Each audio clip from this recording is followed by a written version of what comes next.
Welcome to the iHeartRadio and Coast to Coast AM Paranormal Podcast Network. Now get ready for another episode of Strange Things with Joshua P. Warren. Welcome to our podcast. Please be aware the thoughts and opinions expressed by the host are their thoughts and opinions only and do not reflect those of iHeartMedia, iHeartRadio, Coast to Coast AM, employees of Premier Networks, or their sponsors and associates. We would like to encourage you to do your own research and discover the subject matter for yourself.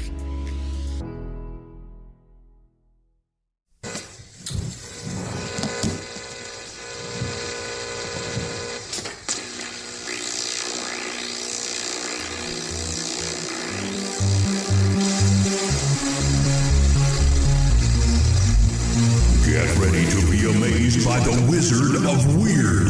This is Strange Things with Joshua P. Warren.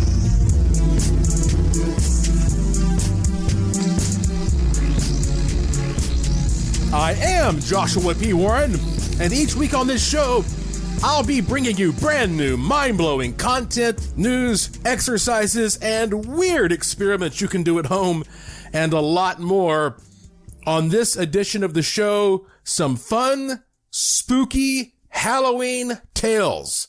Now, I know this is a podcast and people can listen to it any time of year, but as I'm recording this, it's near perhaps my favorite holiday, Halloween. I'm in the mood, I'm in the spirit, so let's get started, shall we? Several centuries ago, amongst the green countryside and superstitious towns and villages in Ireland, there lived a drunkard known as Stingy Jack. Jack was known throughout the land as a deceiver, a manipulator, and a dredge on his community.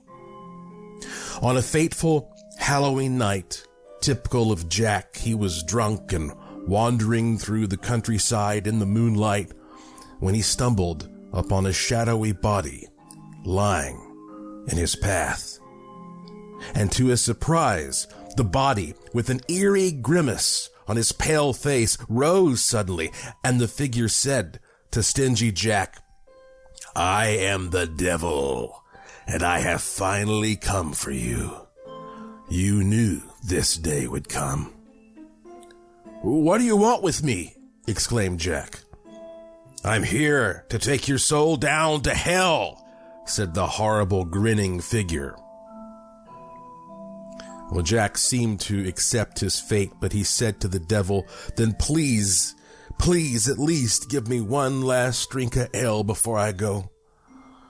Well, the devil, always up for a good time, said, "Well, yes, fine then. Let's go to the pub for your last ale." Well, the two had a good old time, drinking up a storm for hours. Finally, the tab came due, but Jack did not have a penny to his name, so he said to the devil, "Well, you're a great and powerful magician.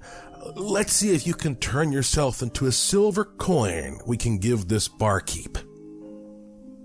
Well, the devil was happy to show off and oblige, and he transformed himself into a silver coin.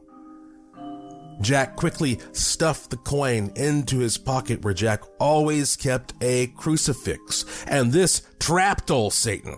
You see, his power was gone next to a crucifix. And the devil begged Jack to let him go free, but Jack said, "I know my inevitable fate, but I'll only release you if you grant me 10 more years, just 10 more years on this earth." The devil had no choice but to agree. Well, you'd think old Stingy Jack would have changed his ways, but he did not. Some say he got even worse. But time flies by. And Halloween night, 10 years later, old Jack was wandering the moonlit countryside when once again his old friend, the devil, appeared next to a dark tree. "It's been 10 years, growled the devil. "Now it's time to go, Jack." And Jack bowed his head and said, All right, I know it's time. But at least give me one last morsel of food from this good green earth before I have to go. And the devil was actually kind of fond of Jack, and he said, "Oh, fine. I'll give you one last morsel of food since you won't be getting it anymore forever." They were next to an apple tree, and Jack said, "I can't reach them apples up there, but you're a great and powerful spirit. Can you please run up that tree and take me down an apple to feed this hungry belly?" And once again, the devil agreed to this request. But as the devil climbed up the gnarled branches of the tree, clever old stingy Jack reached in his pockets and quickly surrounded the base of the tree with a ring of crucifixes. Satan was mad as hell that he had been entrapped again and demanded his release. And as before, Jack made a demand that his soul never be taken by Satan into Hades. Satan had no choice but to agree, and so the devil was set free. Well, the years passed by. Time always wins. Eventually, the hard drinking took its toll on Jack, and he died in pain. Jack found himself at the gate of St. Peter in heaven, but he was stopped. St. Peter said, "Jack, because of your drinking and sinful life of deceit, you shall never be allowed in heaven." So Jack was immediately spirited down to hell. But there he saw his old drinking buddy, the devil, once again, and Satan said, "I have to fulfill my promise, Jack. You shall never be admitted here." And so Jack was not admitted to heaven or hell. And the devil, with his eerie, vindictive grin, tossed a fiery ember into an old, hollowed-out turnip and gave it to Jack.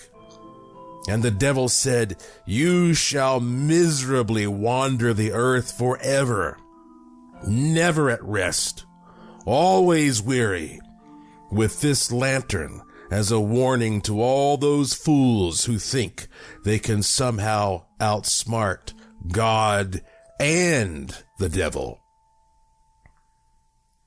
And to this day, on some dark, clear nights, especially around Halloween, you'll catch a glimpse of old stingy Jack with his lantern drifting about the hills and glens.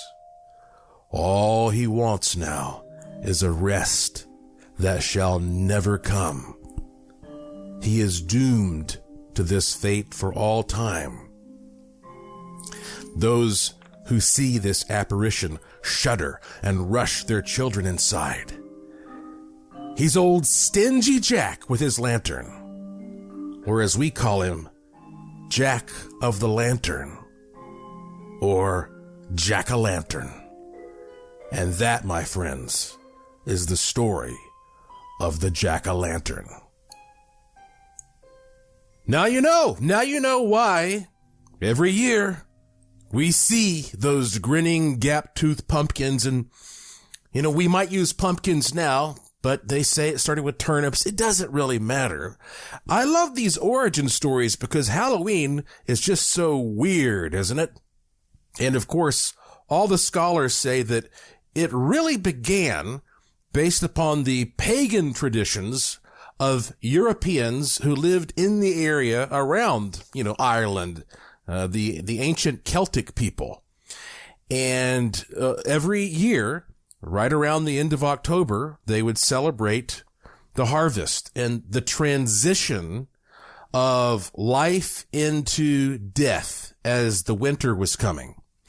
And so they would have this big festival, but also they believed, apparently, that during this transitory period, that because we were in sort of a window from life shifting into death, that during this period of time, the souls of the dead could come back and interact with the living.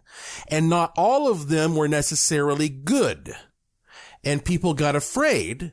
And so one of the traditions was, well, if you don't want the bad ones to mess with you, then just put on a mask and you dress up like you're a spooky one, and they'll leave you alone. They won't know the difference. They'll think you're one of them.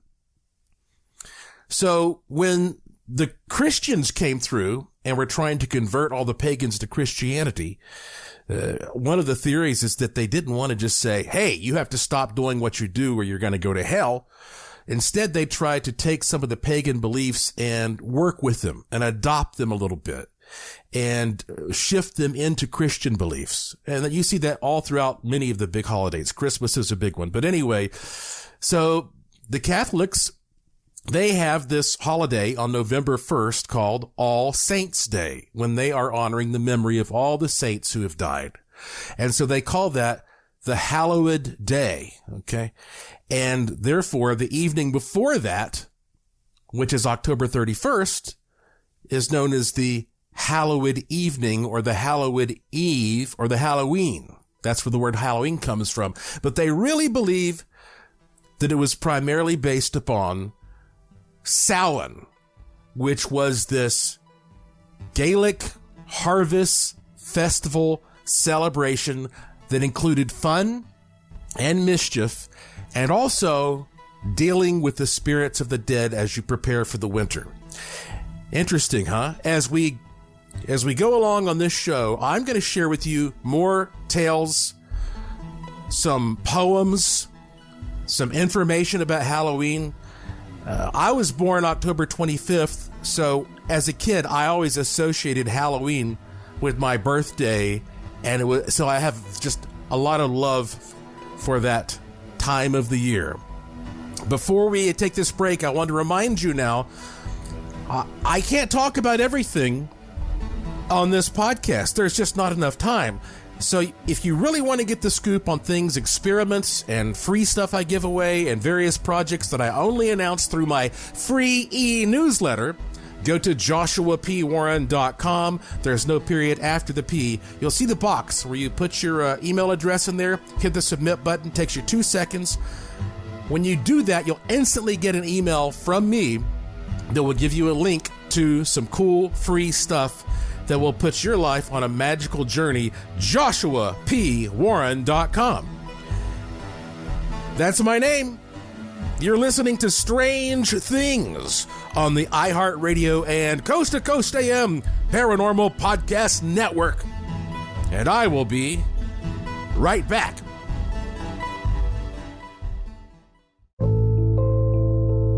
Hey folks, Producer Tom here, reminding you to make sure and check out our official Coast to Coast AM YouTube channel. For many of us, YouTube is our go-to place for audio-visual media, and we here at Coast to Coast are happy to share free hour-long excerpts of Coast to Coast AM with you, our loyal fans and new listeners. Our YouTube channel offers many different Coast to Coast AM hour-long pieces of audio on numerous topics, including ufology, extraterrestrials, conspiracies, strange creatures, prophecies, and much more. There's even a section that includes our most popular uploads, such as many of the David Paulides shows on people disappearing in national parks. To visit or subscribe, just go to YouTube and type in Coast to Coast AM Official, or you can simply go to the coasttocoastam.com website and click on the YouTube icon at the top. It's the official Coast to Coast AM YouTube channel. You're gonna love this. Just get on over to coasttocoastam.com and start your free listening now. Hey folks, it's easier than ever to become a Coast to Coast AM insider and have access to past shows, the Art Bell Vault with classic audio and interviews, and so much more. And you can listen to the show live or on demand with your computer or cell phone, and the audio streams are high quality and crystal clear. It's easy to become an insider. Just head on over to coasttocoastam.com, the website, and you'll find all the info right there. That's coasttocoastam.com. coasttocoastam.com. Support for this podcast is from Williams. We make clean energy happen. Williams is the first North American midstream company to establish a climate commitment that outlines an immediate and affordable approach to a sustainable future. We've released our 2020 Sustainability Report to track progress on our ESG goals, which includes a near-term emissions reduction target of 56% by 2030. We're leveraging our natural gas-focused strategy to fight climate change today and build a clean energy economy tomorrow. Natural gas is an integral part of the low-carbon future, displacing higher-emission fuels and partnering with solar and wind-generated power to reliably support and scale America's growing energy demands. Williams is activating emerging fuel sources like green hydrogen, carbon capture, and renewable natural gas to put us on the path of net zero emissions by 2050. And we're investing in the inventors creating clean energy solutions we can't even imagine yet. Our infrastructure and commitment are transforming the future of energy. View the report and learn more at Williams.com. Support for this podcast is from Williams. Williams, we make clean energy happen. Last year, Williams became the first North American midstream company to establish a climate commitment, and we are racing forward to achieve our near-term goal of a 56% reduction in greenhouse gas emissions by 2030, and on a path towards net zero by 2050. Our natural gas system unites reliable delivery with massive storage to serve major cities from Washington State to Washington, D.C. And our existing infrastructure has never been more important because natural gas and our infrastructure enable the next generation of clean energy, city to city, coast to coast, every single day. An unwavering commitment and a reliable network. That's how Williams makes clean energy happen. Learn more at Williams.com. That's WILLIAMS.com. Williams, we make clean energy happen. Support for this podcast is from Williams. Williams, we make clean energy happen. Last year, Williams became the first North American midstream company to establish a climate commitment, and we are racing forward to achieve our near-term goal of a 56% reduction in greenhouse gas emissions by 2030, and on a path towards net zero by 2050. Our natural gas system unites reliable delivery with massive storage to serve major cities from Washington State to Washington, D.C. And our existing infrastructure has never been more important because natural gas and our infrastructure enable the next generation of clean energy, city to city, coast to coast, every single day. An unwavering commitment and a reliable network. That's how Williams makes clean energy happen.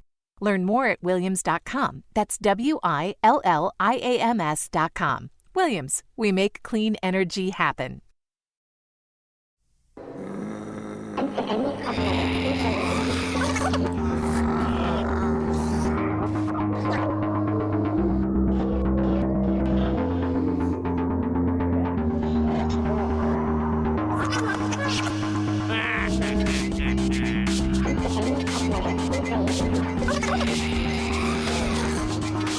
Welcome back to Strange Things on the iHeartRadio and Coast to Coast AM Paranormal Podcast Network. I'm your host, the Wizard of Weird, Joshua P. Warren, and this is kind of a special Halloween edition of the show. And like I say, hey, I know that this is a podcast and you can listen to it whenever you want, but we know that Halloween rolls around at least once a year, so it's as good a time as any to do a Halloween show. Of course, I grew up in the heart of the Blue Ridge Mountains, Asheville, North Carolina, and celebrating Halloween there was a big deal, and I'm sure a lot of my interest in ghosts and the paranormal was inspired by just hearing these types of tales. And of course, I became really well known when I published my book, Haunted Asheville, when I was just in my late teens, I guess. And it became a regional bestseller, and it was the first book of Asheville ghost stories ever written. And to this day, the Haunted Asheville ghost tours are the largest paranormal walking tours in the entire state of North Carolina. It's amazing. So if you're interested, hauntedasheville.com. It's really hard to get a ticket this time of year. But even though that book was so popular, it was nonfiction. And I think that the best description I gave of how I really feel about Halloween was in this novel that I published years later, and it's called The Evil in Asheville, because if you think about the spelling of Asheville, it has the word evil right in the middle, Asheville. And this is a pretty thick novel that I wrote. It was my first real novel, And basically, I'll read the back of the book. It says, Asheville has a secret. It stays locked away in a room deep within a demonic castle, looming darkly above the city below. Few know what it is, and those who do are afraid to say. They call it simply the horror. It has brought malign wealth and unchallenged power to those who control it.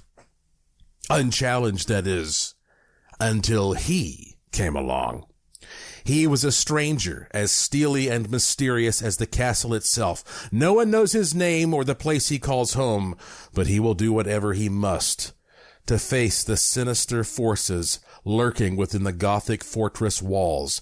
Through land, air, and water, he will struggle to reach his goal, unraveling the city's bitter enigmas along the way.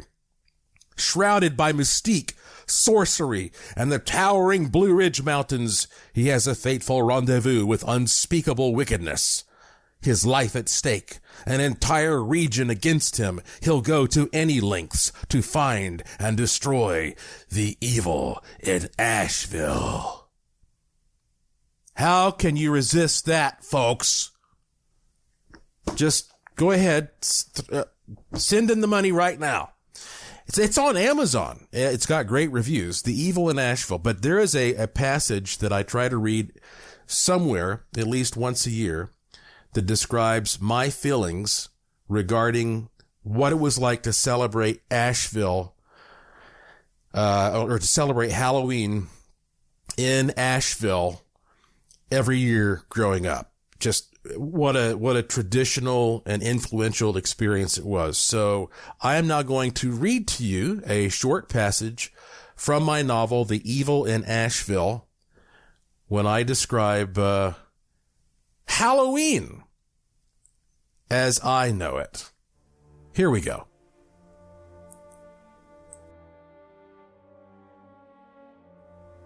October 31st. It was like the earth had died for a night, and on its last exhale, as the life slipped away, the darkness of the other world had oozed into the void left behind. Ever so gently, the sun had submerged into the grave of the horizon, leaving behind a cold, blue world to fend for itself. The leaves and trees were dry and crackly, and the air was so thin that it could not restrain the spirits of the dead, unleashing them into the helpless realm of the living.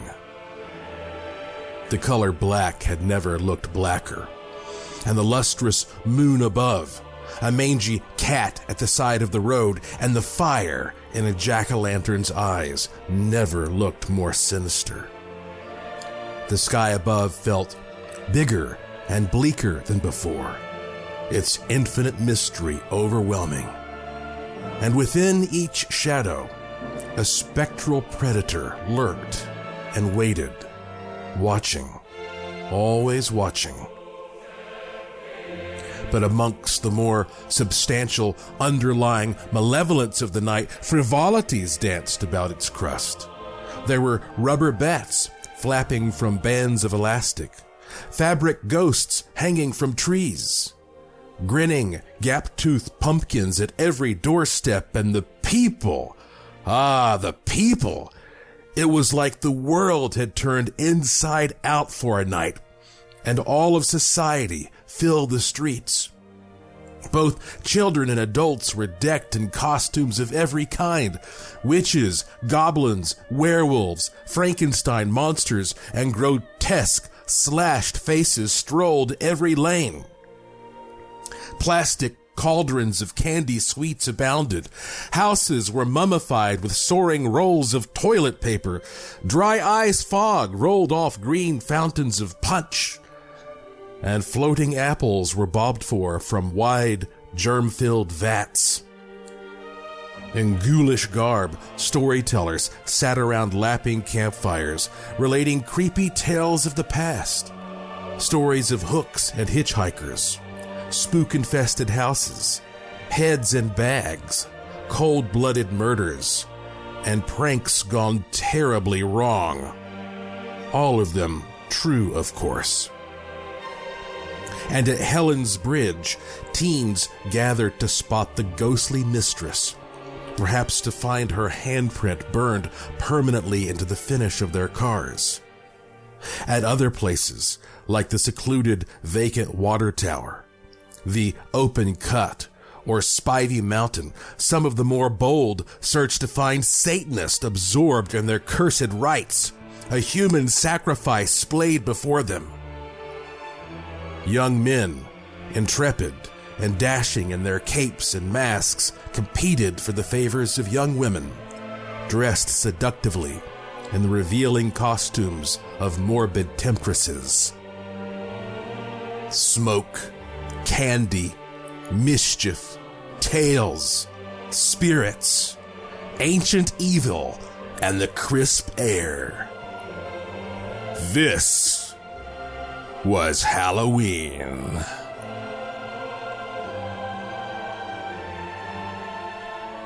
That should help you understand a little bit more about why that I enjoy the Halloween season so much, and why it had surely such an impact on my interest in life. The very first book that I wrote, I started writing when I was 14, published at the age of 15, was called Joshua Warren's Gallery of Mystery and Suspense. And it's not being printed physically anymore, but at some point I intend to release it as an ebook. It's always kind of embarrassing to go back and read stuff that you wrote when you were that young. But, people still have a copy. They contact me and they talk about how much they like it. So here is a poem that I wrote when I was 14 from my very first book, and it's called The Halloween. And by the way, once again, what you just heard was from my novel, The Evil in Asheville, which is on Amazon. This book, you're not going to find this anywhere, probably. Here is my poem, The Halloween.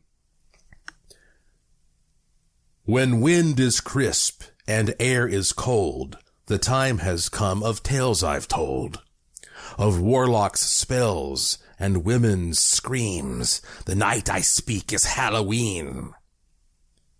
'Tis on this night God set aside for Satan to redeem his pride, to use the spell the witches hold to free all of the condemned souls.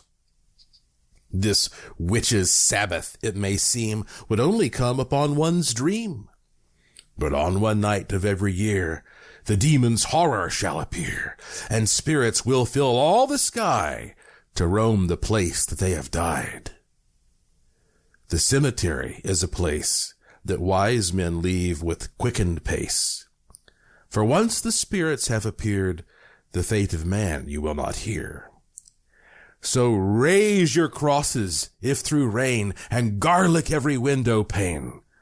For when the witching hour is here, the fool is all who does not fear. So there's my little poem, The Halloween. And you might think to yourself, like, why, Josh, when you were that age, were you like writing all this dark stuff about like demons and horror?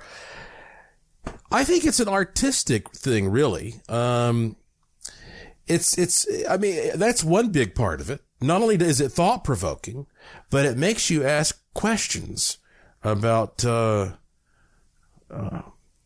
it's thought provoking and it makes you ask questions, but also it's just a big, almost a jarring break from the mundane, all the creative artistry and energy. I mean, what other time of the year do you have so many types of interesting things just being shoved out into people's yards?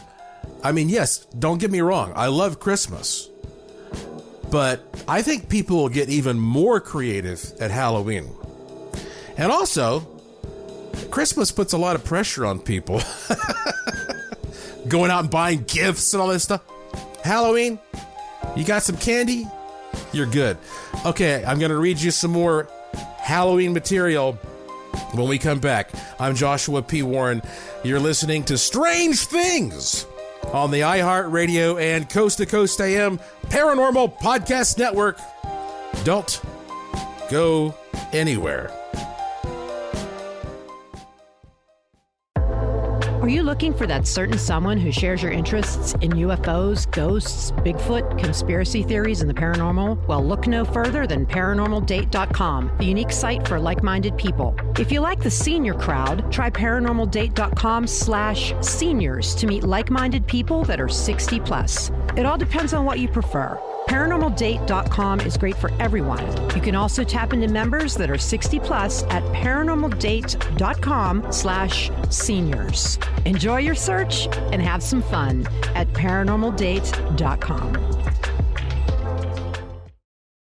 You may be wondering why Doctors Community Medical Center added Luminous Health to our name. It's because we're on a mission to give you and our community even more of the health care that you deserve. That's why we joined Anne Arundel Medical Center to create a broader health system that is Luminous Health, now delivering you and your family access to more locations, services, and specialty care. Get ready for a bright future with Luminous Health Doctors Community Medical Center. Go to luminoushealth.org to learn more.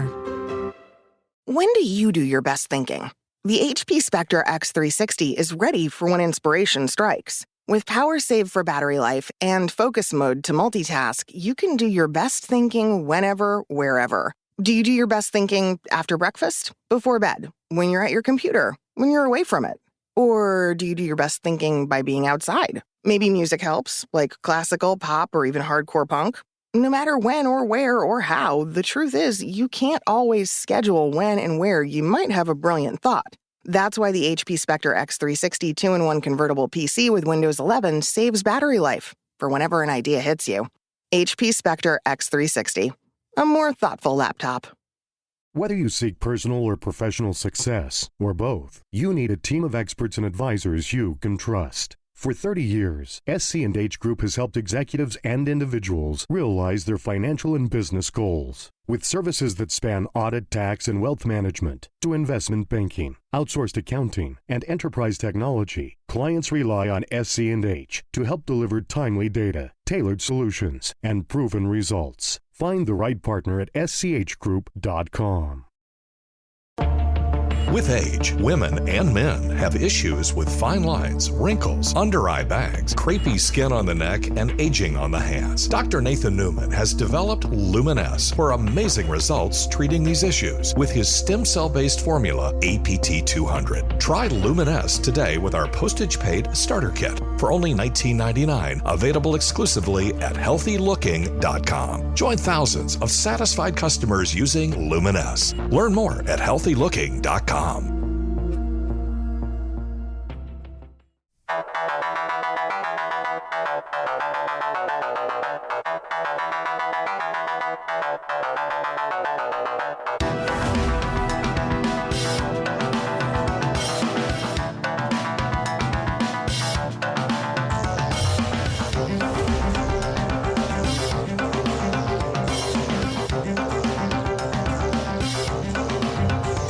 Welcome back to Strange Things on the iHeartRadio and Coast to Coast AM Paranormal Podcast Network. I'm your host, Joshua P. Warren, and this is the show where the unusual becomes usual. Hey, would you like to hear another poem I wrote? You might be asking yourself, why? Why is he just reading stuff that he wrote? Well, as the great Unknown Henson would say, think about it. Think about it. If you don't know who Unknown Henson is, I listen to his music every year at this time. He is a vampire troubadour. Just look up Unknown Henson if you've never heard of him and just listen to some songs. He's not for everybody. Think about it. I used to interview him, and that was his... It was his. I am reading my own stuff because I don't have to get the rights from anybody. I don't have to get permission. You know, you can read maybe a passage or an excerpt from somebody else here or there, but yeah, it's kind of a pain to have to go get permission to read all of somebody else's stuff.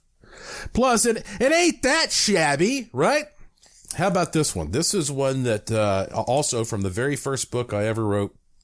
When I was 14, I wrote this. It's called The Walk Down Stockburn Lane. And even though it's not specifically a Halloween song, every Halloween poem, every Halloween, I think about it because I was sort of envisioning a guy in October when I wrote this. Right in front of left, now left in front of right. My heart was pounding wildly as I walked the lane that night. I remembered all the stories as it drizzled in the rain, the stories of the hauntings as I walked down Stockburn Lane.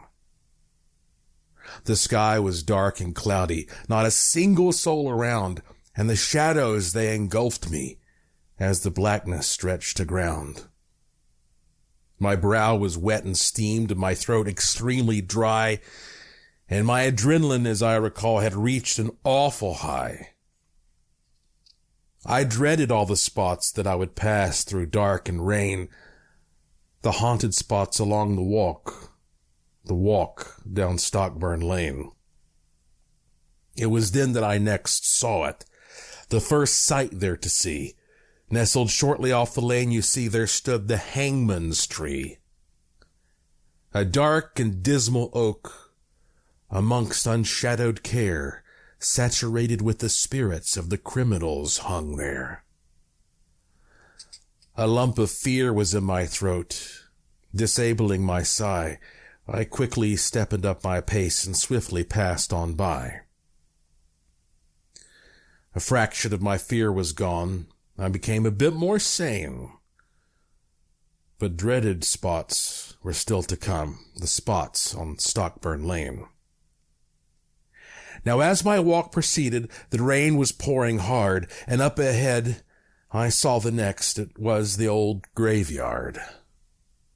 A powerful bolt of lightning struck in the distant land. 'Twas then I glimpsed the tombstones, and the hauntings were at hand. I heard a shrieking, screaming, and in terror froze at that. But in the lightning's after strikes, I saw it was just a cat. I upped my paranoid pace, frozen with fear and rain, and I evermore bedreaded so this walk down Stockburn Lane. My walk, it seemed eternal, an everlasting hell. The cold and rain did weaken me, and once I almost fell. Lightning flashed and thunder cracked from far up in the sky, and finally, through tired run, I passed the graveyard by. Now, up ahead lies one more spot of deadly rumored tale, just one more spot to overcome, to conquer live and well. 'Twas the scene of an accident that took place long ago. A stagecoach ran out of control and plunged the drop below. Now when the wreck was found, not one man was left undead, and their spirits still roam at the scene. Or so the legend said. I now arrived upon the scene, now lushly grown and black, and the place it lingered on me like a hot breath on my back. I tightly closed my eyes and pressed on in frightened hurt till I felt my feet leave cobblestone and run to rock and dirt. I opened up my eyes surprisingly to find that in my fearful hurry I had left the lane behind. I sighed in great reliefment, my heart calmed to a pace. Finally I'd passed it, that superstitious place. I continued homeward, therefore, with just drizzling left of rain, to leave behind the haunted spots of the walk down Stockburn Lane.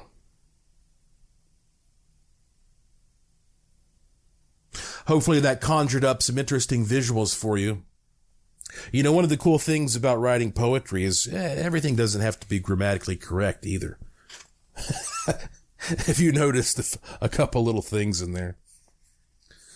All right, one more poem.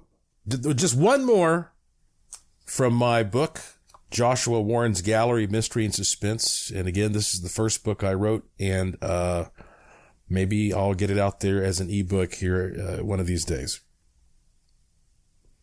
This is called Night of the Grim Reaper. And by the way, this book is not all just poems. There's only like a few poems in it. Heck, I probably have read all the poems to you, or at least I'm about to finish the last one. The rest are short stories. I was really inspired by the Twilight Zone and, Alfred Hitchcock Presents and some of these stories that had twist endings and irony. I mean, I really enjoyed that kind of storytelling, and so that's what the stories are like in this book. But anyway, here's a short poem, Night of the Grim Reaper. Drenched with water, black as night, comes the day the reaper strikes, reaping with his reapsome grin to slash the lives of many men. When the moon comes up and sun goes down and darkness covers all the ground, 'tis then, my friend, the clouds move in and the reaper smiles his wicked grin. No one does know the reaper's wrath other than those who hear his laugh. He comes out some to swing his scythe and cut the threads which we call life. Once one has breathed their final breath, the reapers come, and he has left to fade away upon the wind until he's called to come again.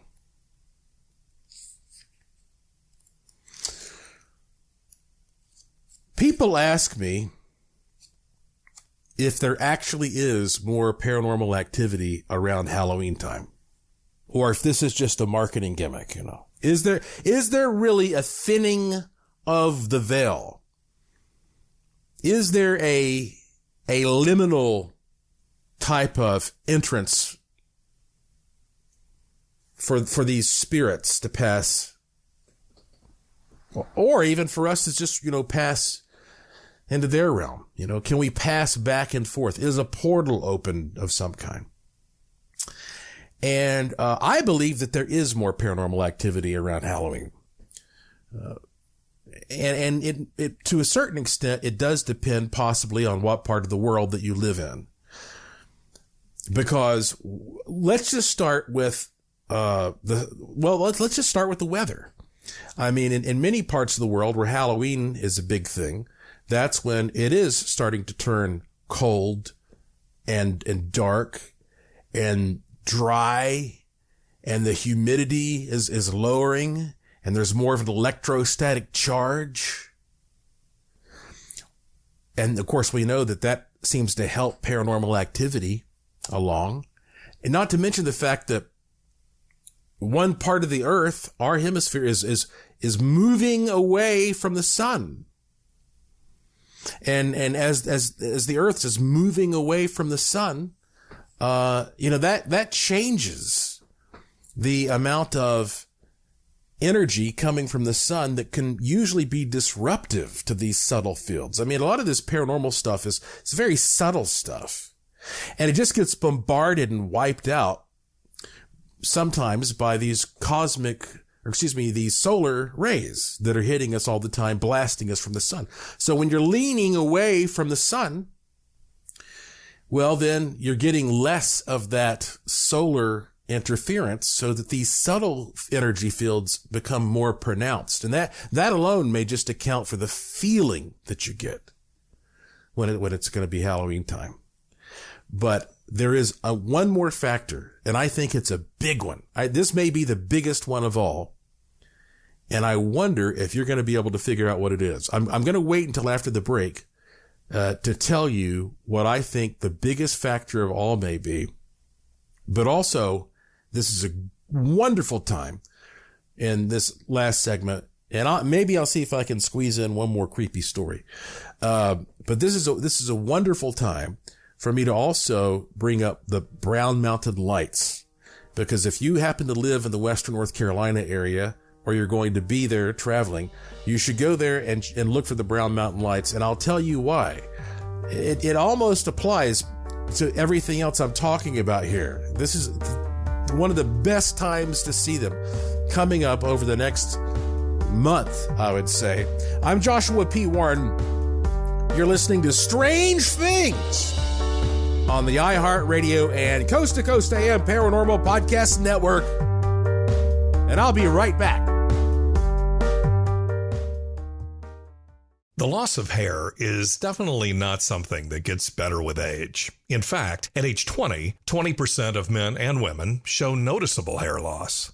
By 60, that number is closer to 2/3. With that in mind, Dr. Nathan Newman saw an opportunity. Easy-to-use Reveal is so much different than the tired old products on the market. Reveal uses stem cell technology and natural ingredients to revitalize the appearance of your hair for a fuller look. Here's more on Reveal with Dr. Newman. In the Reveal skincare products, we were very conscious to use everything that is natural from our plant stem cells or from plant extracts that are not going to damage your hair or cause irritation. Because most of the products that we had, phthalate, a lot of alcohol, parabens, or things that we didn't really want to expose our health or our hair to, we were very conscious about keeping the Reveal hair care system very natural. And even the preservative that we use is a natural preservative from plants. You cannot find many products out there that give you all the benefits without all the problems. Join thousands of women and men enjoying fuller-looking hair with Reveal. And only at healthylooking.com can you get Reveal with free smart delivery shipping. Just remember discount code George at checkout. Easy to use, award-winning Reveal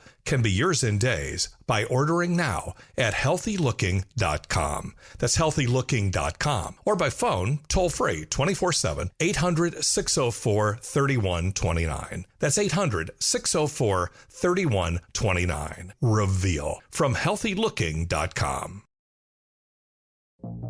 It's been a year since my sister Callie died. Now I can't sleep because every time I close my eyes, Callie's there to wake me up. The insomnia's gotten so bad, I'm not sure what's real anymore. There's a shadow living inside my head. It's angry, and I don't think I can stop it. My name is Harper Hart, and I'll see you in your nightmares. Journey into your own subconscious and listen to See You in Your Nightmares now on the iHeartRadio app, Apple Podcasts, or wherever you get your podcasts.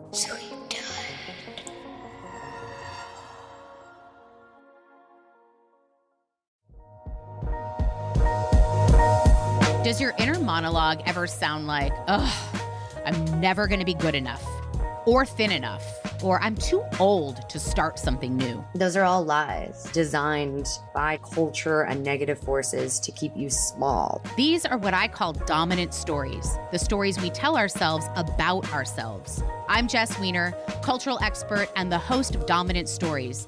On this show, I talk with some of your favorite celebrities, storytellers, and experts about their beauty, body image, and identity. They don't want you to thrive. They don't want you to spread your wings. It's an act of rebellion for us to take up the space that is ours. Within these curious and revealing conversations, you'll also find a way to challenge and change your dominant stories. Listen to Dominant Stories with me, Jess Wiener, starting October 27th every Wednesday on the iHeartRadio app, Apple Podcasts, or wherever you listen to podcasts. Hi, friends. I'm Hector Navarro. And I'm Frankie Grande. We're your hosts for SpongeBob Binge Pants, Nickelodeon's podcast celebrating all things SpongeBob universe. We have the privilege that not many SpongeBob fans get. This being an official Nickelodeon podcast, we get to interview the brilliant humans behind the names we've all been reading in those credits for over 20 years. This is a podcast by fans for fans. Listen to SpongeBob Binge Pants on the iHeartRadio app, Apple Podcasts, or wherever you get your podcasts.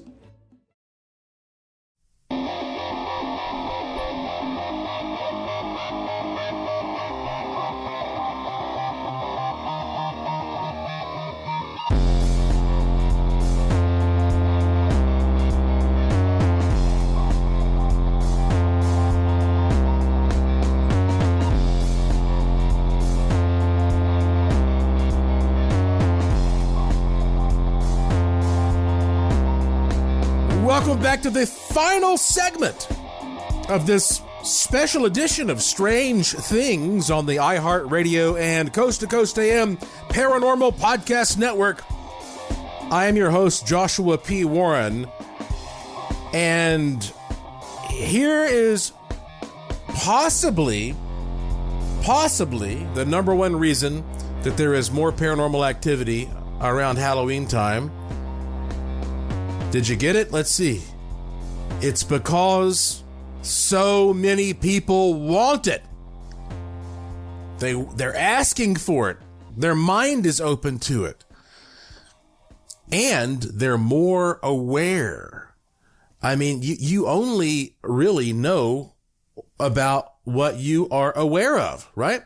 And it's that one time of year when everybody says, it's okay. It's not weird. Let down your guard. We will accept this. Let's invite strangeness in. And those who always feel like they're, like I did, I guess, they're looking for something different, something deeper, something more artistic. They take advantage of that open creativity, and they say, show me, do something. I want to see something spooky. I want to be freaked out. Just whatever. Give it to me. And they're looking for it. That mindset means a lot. That's why I've always felt like that Halloween is sort of like Christmas time in my business, right? Because I know, right now the world has gotten so bizarre that I don't have a slow day. All right, every day I can't keep up with. I mean, my phone's ringing off the hook, and I get so many messages now. I'm telling you, I can't even read most of them that come in. I've tried, and at this point, I can't do it. But I used to, like back in the day when I was first getting started, I always knew, even if I'm having a slow year and I'm running out of money or whatever, I just knew, Halloween's on the way. Something will happen, because Halloween would roll around, and then boom, the media would start calling and books would sell, and I'd have all these speaking engagements. And so, it's kind of cool to have that. But the media now contacts me more than ever. They want to get my opinion on things. And I got an email the other day from a reporter, and he said that he wanted to schedule a phone call with me about the Brown Mountain Lights. And it's almost impossible to schedule a phone call with me. I just, I'll do my best to email with the reporter, but if a phone call is very hard. And I said, well, can you give me an idea of what you want to talk about? And maybe we can email. And so he writes back and he goes, well, I guess this is just it. What causes the Brown Mountain Lights? That was his question. And I'm talking about this mountain, of course, in western North Carolina, where these mysterious multicolored balls of light have been floating around for centuries, really, as far as we know. And nobody can explain what they are. So I figured out, okay, I sat down, I go, what's the easiest way to answer this question? And here's what I came up with as my answer. Are you ready? He says, what causes the Brown Mountain Lights? And I wrote, the mountain behaves like a big capacitor that stores and then occasionally releases natural electrical plasmas similar to ball lightning. This is due to a rare combination of geologic and atmospheric features that produce the effect when a large variety of variables are right. Okay? Nice, sound, logical explanation shared by others based upon many, many years of research that my team and I did at that site using the scientific method. And you might hear that and say, oh, well, I guess that just means there's nothing spooky, because maybe, he was expecting me to come back and say, oh, this is the portal where the spirits come through. But you see, I didn't not say that, because I believe that when the atmospheric conditions are right and the earth starts creating a lot of these electrostatic charges in certain places, this also produces a lot of bizarre environmental and even interdimensional activity as a side effect, as a byproduct, which can make it easier for ghosts, cryptids, UFOs, and things like that to be perceived. So what you have, in other words, are these places where the earth is naturally a conduit for this type of energy, and it really starts becoming pronounced and allowing you, however, to experience these paranormal things. And I think the best time to start looking for the Brown Mountain Lights is the fall. October, November, and if you want to know more about that and all my thoughts and theories, go to brownmountainlights.com. You've heard me talk a lot about it. And you can download a free PDF there, or you'll find a bunch of information about how to get there. It's in the Pisgah National Forest. It's a cool, free thing that anybody can access. Here's an email that I got from Brenda Kilpatrick Bates, who lives in Glenville, North Carolina. She said, "My husband was killed when a tree fell on him. His back was turned, and I don't think he saw it coming. During the following months of grief, I had many dreams of him that mostly left me confused.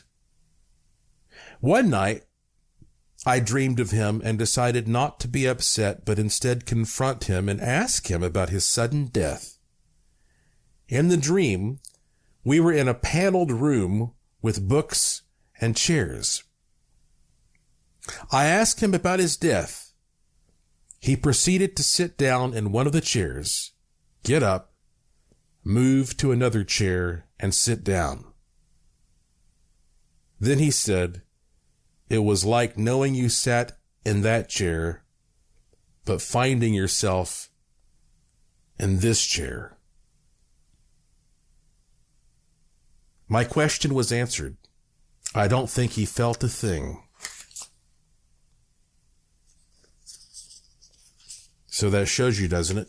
Maybe that's what happens this time of year. That transition it's pronounced. We think of death as being such a sad and scary thing, but maybe they're just slipping back and forth between here and somewhere else, right?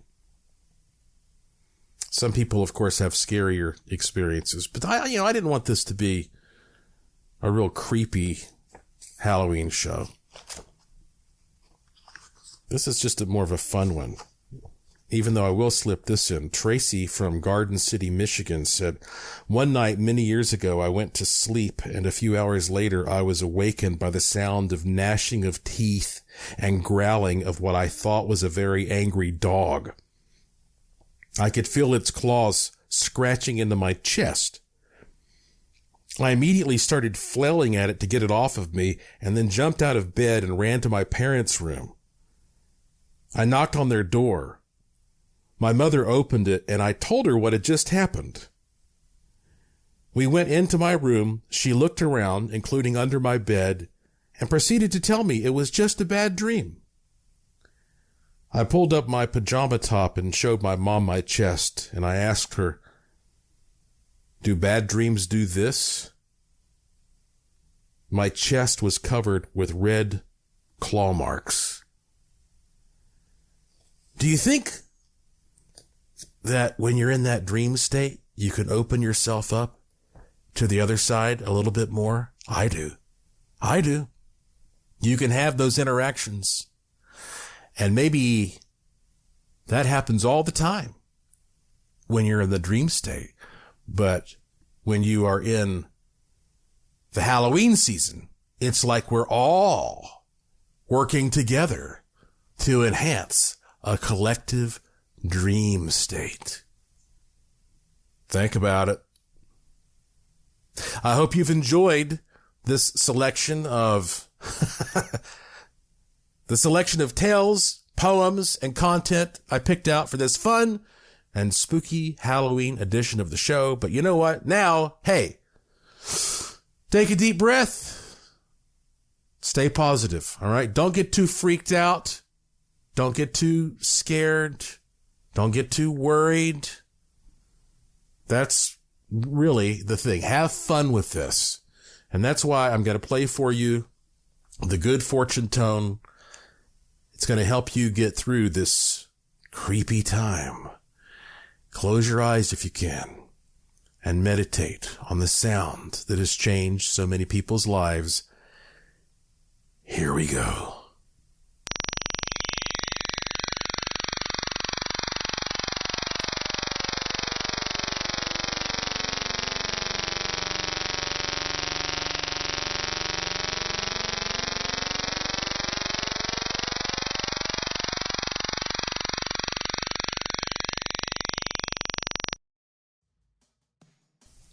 That's it for this edition of the show. Follow me on Twitter at Joshua P. Warren. Plus, visit joshuapwarren.com to sign up for my free e-newsletter to receive a free instant gift, and check out the cool stuff in the Curiosity Shop, all at joshuapwarren.com. I have a fun one lined up for you next time, I promise. So please tell all your friends to subscribe to this show and to always remember the golden rule.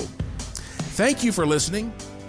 Thank you for your interest and support. Thank you for staying curious. And I will talk to you again soon. You've been listening to Strange Things on the iHeartRadio and Coast to Coast AM Paranormal Podcast Network.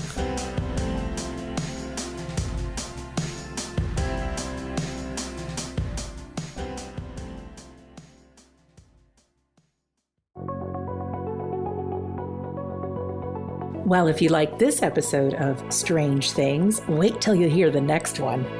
Thank you for listening to the iHeartRadio and Coast to Coast AM Paranormal Podcast Network.